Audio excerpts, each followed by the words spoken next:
नेताजी अमर रहे।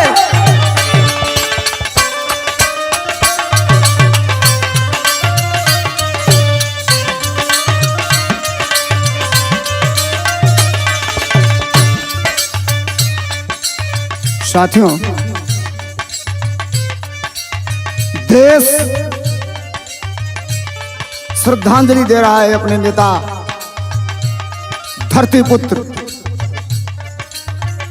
नेताजी आदरणीय मुलायम सिंह यादव जी को।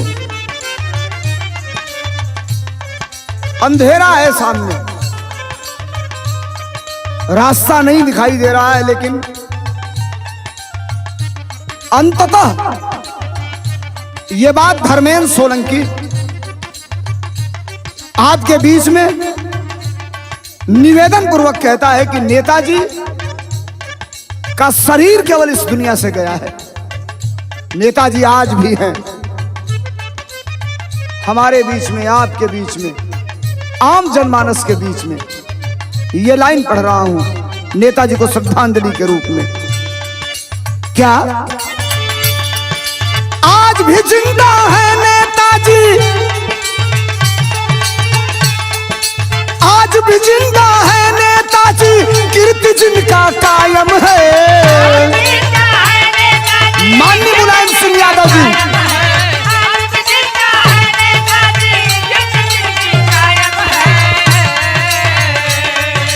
आज भी जिंदा है नेताजी, कीर्ति जिनका कायम है। इस देश के लिए तो,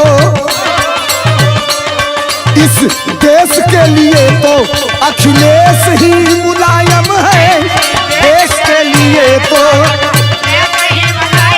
इस देश के लिए, हम सब के लिए,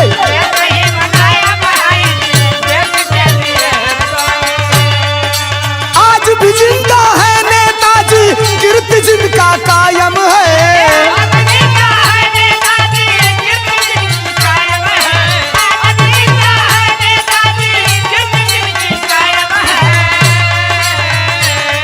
अरे आज भी जिंदा है नेताजी, कीर्ति जिनका कायम है। इस देश के लिए तो, इस देश के लिए तो अखिलेश ही मुलायम है। इस देश के लिए तो,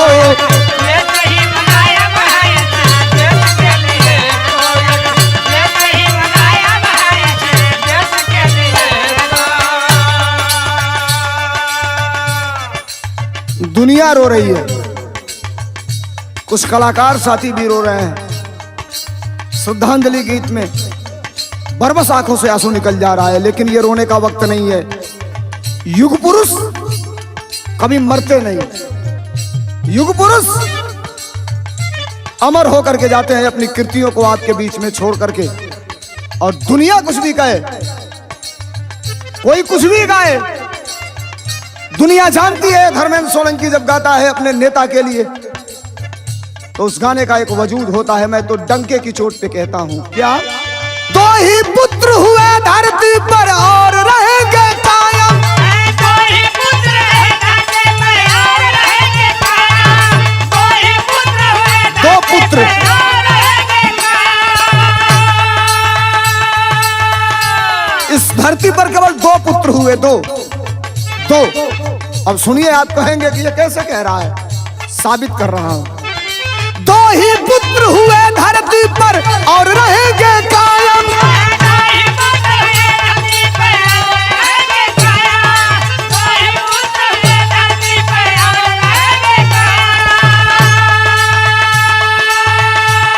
अरे गंगा पुत्र भीष्म के बाद से धरती पुत्र मुलायम।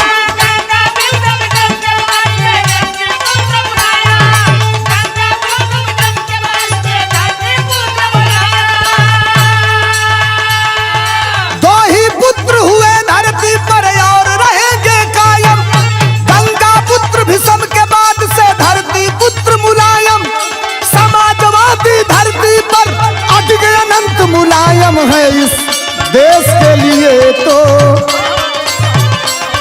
इस देश के लिए तो अखिलेश ही मुलायम है। इस देश के लिए तो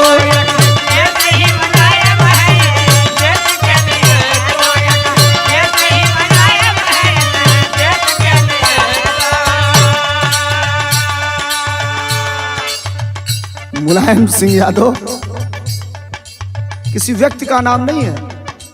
मुलायम सिंह यादव एक विचार है।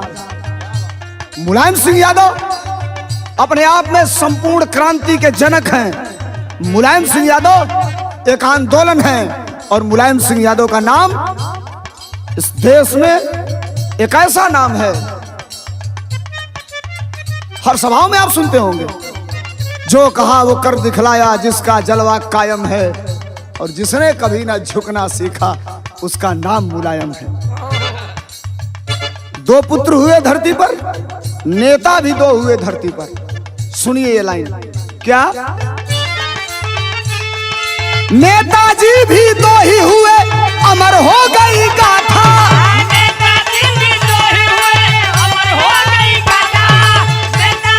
दो ही नेता हुए,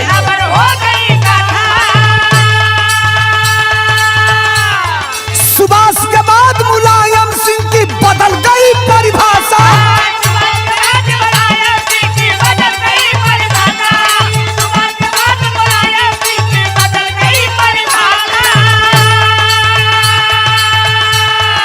नेताजी भी दो ही हुए, अमर हो गई गाथा।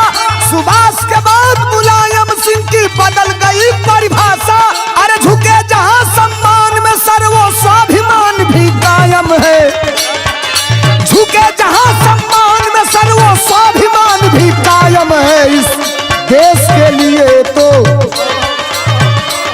हम सब के लिए तो अखिलेश ही मुलायम है। इस देश के लिए तो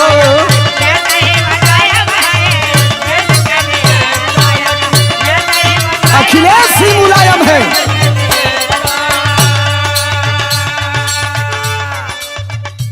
एक 1000 उपाधि नेताजी को दी गई। कोई कुछ भी कहे, जितना भी कह लीजिए कम है, इसलिए कि नेताजी उस लौह पुरुष का नाम है जिसके सर पर नेताजी ने हाथ रख दिया। हजारों एमपी एमएलए बनाया नेताजी ने, लाखों करोड़ों कार्यकर्ता बनाया नेताजी ने। खेत में हल चलाने वाले को उत्तर प्रदेश के विधानसभा और लोकसभा में भेजने का काम किया नेताजी ने। इतना ही नहीं, समाज के अंतिम पायदान पर बैठे व्यक्ति को भी भारत के संविधान के अनुरूप खड़ा करके और समाज में उचित सम्मान दिलाने का काम किया माननीय मुलायम सिंह यादव जी ने। ये ताकत है मुलायम सिंह यादव की। आज मैं डंके की चोट पर आपके बीच में बोल रहा हूं, ये ताकत केवल मुलायम सिंह यादव की है। मुलायम सिंह यादव आज हमारे बीच में नहीं है, लेकिन ये लाइन में पढ़ रहा हूं, क्या लोकतंत्र का सन्यासी और संविधान का पोषक।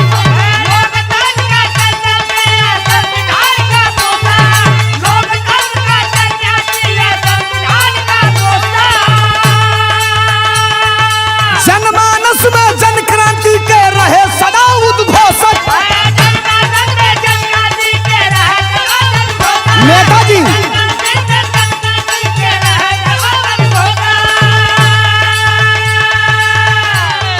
लोकतंत्र का सन्यासी और संविधान का पोषक। जनमानस में जन क्रांति के रहे सदा उद्घोषक।